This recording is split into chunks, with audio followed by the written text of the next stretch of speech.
నిన్నటిదాకా భుజాన వేసుకొని గెలిపించిన వాళ్ళు శత్రువులయ్యారు.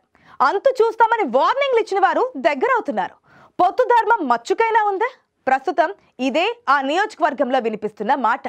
వైసీపీ వర్సెస్ కూటమి మధ్య ఫైటింగ్ ఓ రేంజ్ లో ఉంటుందనుకుంటే సీన్ రివర్స్ అయ్యి బీజేపీ వర్సెస్ టీడీపీ అన్నట్లుంది అక్కడి సీన్. మొన్నటిదాకా అంతర్గతంగా రగులుతున్న గొడవలు ఇప్పుడు కాలర్లు పట్టుకునే దాకా వచ్చింది. కాషాయం పసుపు కండువాల మధ్య ఎక్కడ చెడింది? అక్కడ ఎందుకు వివాదం రగులుతోంది?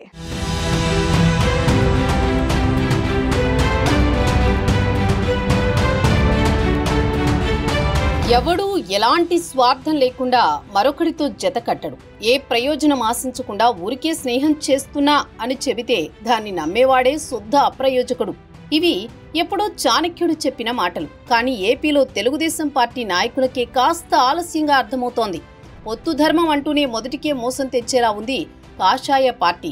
రాష్ట్రంలో చాలా నియోజకవర్గాల్లో కూటమి పక్షాలు అంతర్గత పోరుతో రగులుతుంటే శ్రీ సత్యసాయి జిల్లా ధర్మవరం నియోజకవర్గంలో మాత్రం 2 అడుగులు ముందుకేసి కొట్టుకునే దాకా వెళుతున్నాయి.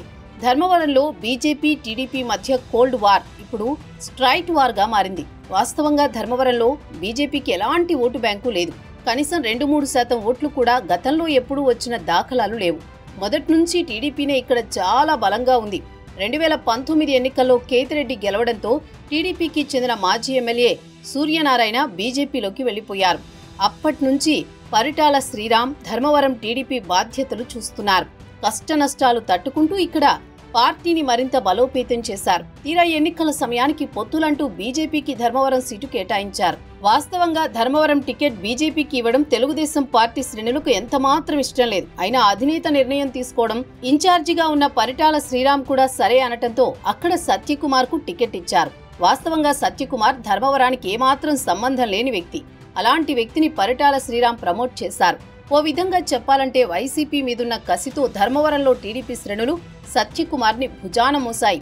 టీడీపీ ప్రచారంతో కేతిరెడ్డి లాంటి బలమైన నాయకుడిపై స్వల్ప మెజారిటీతోనైనా విజయం సాధించారు సత్యకుమార్. ఎమ్మెల్యేగా గెలవడమే కాకుండా మంత్రి కూడా కావడంతో ధర్మవరంలో బీజేపీ బలం కాస్త పెరిగినట్లయింది. వాస్తవంగా ధర్మవరంలో బీజేపీకి చెప్పుకోదగ్గ నాయకుడెవరూ లేరు. ఎన్నికల ముందు పాలు నీళ్లలా కలిసిపోయిన కాషాయం పచ్చకండువాలు ఆ తర్వాత వేరువేరయ్యాయి. ఎన్నికల తర్వాత పెత్తనం చెలాయించాలని బీజేపీ నేతలు చాలా ప్రయత్నాలు చేశారు. అయితే టీడీపీ శ్రేణుల నుంచి వ్యతిరేకత రావడంతో కోల్డ్ వార్ స్టార్ట్ అయింది.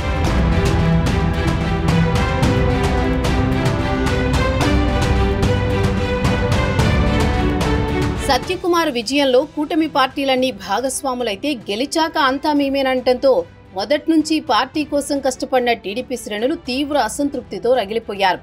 స్టోర్ డీలర్లు, ఫీల్డ్ అసిస్టెంట్లు, బదిలీలు, మద్యం షాపులు ఇలా ప్రతి విషయంలో టీడీపీ ప్రయత్నాలకు బీజేపీ నేతలు గండి కొడుతూ వచ్చారు. పైగా టీడీపీలోని కొందరు కీలక నాయకులను తమ వైపు తిప్పుకునేందుకు బీజేపీ ప్రయత్నించింది. మంత్రి సత్యకుమార్ స్థానికంగా అందుబాటులో లేకపోవడంతో ఆయన అనుచరుడిగా మంత్రి కార్యాలయం ఇన్ఛార్జిగా కర్నూలు జిల్లాకు చెందిన హరీష్ బాబుని రంగంలోకి దింపారు. ధర్మవరంతో సంబంధం లేని వ్యక్తి వచ్చి ఇక్కడ షాడో ఎమ్మెల్యేగా, షాడో మంత్రిగా చలామణి అవుతున్నారు. టీడీపీ నాయకులు ఎక్కడ ఏ పని చేయాలన్నా బీజేపీ నాయకులు అడ్డు తగులుతూ వచ్చారు.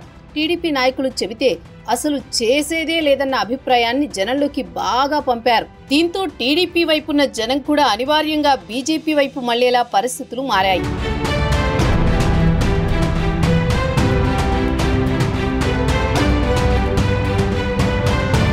ధర్మవరంలో మరో ఆశ్చర్యకరమైన పరిణామం ఏంటంటే మొన్నటిదాకా వైసీపీపై తీవ్ర విమర్శలు చేసిన బీజేపీ నాయకులు ఇప్పుడు ఆ పార్టీ నాయకులను తమ వైపు తిప్పుకుంటున్నారు. వైసీపీలో కీలకంగా ఉన్న ఒక్కో నాయకుణ్ణి బీజేపీలోకి చేర్చుకునేలా హరీష్ ప్రణాళికలు చేస్తున్నట్లు ఆరోపణలు వస్తున్నాయి. వైసీపీపై తీవ్ర విమర్శలు చేసి ఇప్పుడు ఆ పార్టీ నాయకులనే చేర్చుకోవడానికి టీడీపీ నేతలు ఆక్షేపిస్తున్నారు. ఇదంతా మంత్రి సత్యకుమార్ కు తెలిసి జరుగుతోందా లేక తెలియకుండా జరుగుతుందా అన్నది మరో ఓపెన్ సీక్రెట్. హరీష్ పెత్తనాన్ని, ఆయన వ్యవహార శైలిని టీడీపీ నాయకులే కాకుండా ధర్మవరం ప్రజలు కూడా ఏమాత్రం జీర్ణించుకోలేకపోతున్నారని పలువురు అభిప్రాయపడుతున్నారు. ఇటీవల ధర్మవరం 10వ డివిజన్లో జరిగిన గొడవ బీజేపీ టీడీపీ మధ్య వార్ ఏ స్థాయిలో ఉందో తెలియజేసింది.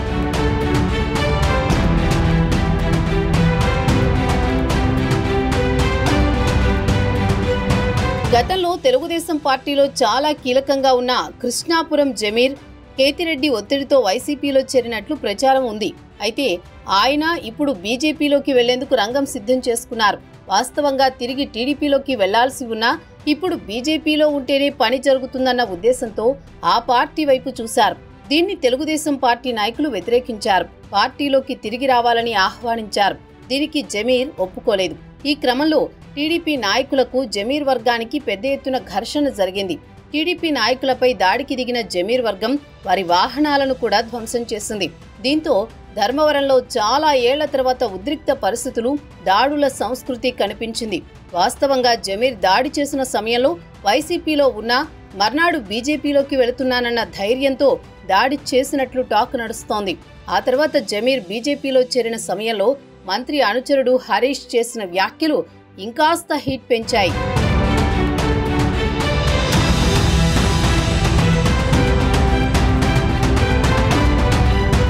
బీజేపీలోకి వచ్చే వారిని ఎవరూ ఆపలేరని హరీష్ ఇచ్చిన వార్నింగ్తో టీడీపీ శ్రేణులు మరింత రగిలిపోతున్నారు.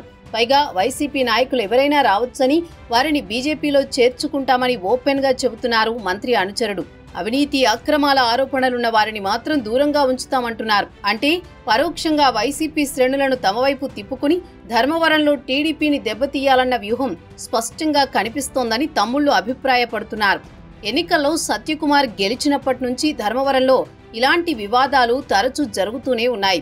ఏ పదవి లేకపోవడంతో పరిటాల శ్రీరామ్ అధికారికంగా ఏ కార్యక్రమంలో పాల్గొనేందుకు అవకాశం లేదు. కానీ హరీష్ ఏ అధికారం లేకున్నా అన్ని కార్యక్రమాల్లో పాల్గొంటున్నారు. ఏ పని కావాలన్నా తన వద్దకే రావాలని రూల్ కూడా పెడుతున్నారు. ఈ వ్యవహారం మొత్తం టీడీపీ నాయకులకు ఏమాత్రం రుచించడం లేదు.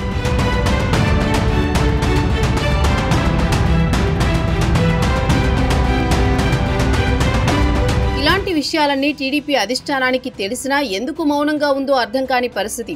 పైగా సత్యకుమార్ ఇప్పటిదాకా ఈ విషయంపై ఎక్కడా ఓపెన్ గా మాట్లాడకపోయినా ఆయన అనుచరుల ద్వారా చేయాల్సింది చేస్తున్నారని ధర్మవరంలో తెలుగుదేశం పార్టీ నాయకులు బలంగా నమ్ముతున్నారు. టీడీపీ అధిష్టానం తెలిసి బలమైన నియోజకవర్గాన్ని బీజేపీ చేతిలో పెడుతోందన్న అభిప్రాయం ఇక్కడ బలపడుతోంది. అధిష్టానం మాట ధిక్కరించకూడదు, పొత్తు ధర్మం పాటించాలన్న ఉద్దేశంతోనే పరిటాల మౌనంగా ఉన్నారని టీడీపీ వర్గీయులు చెబుతున్నారు.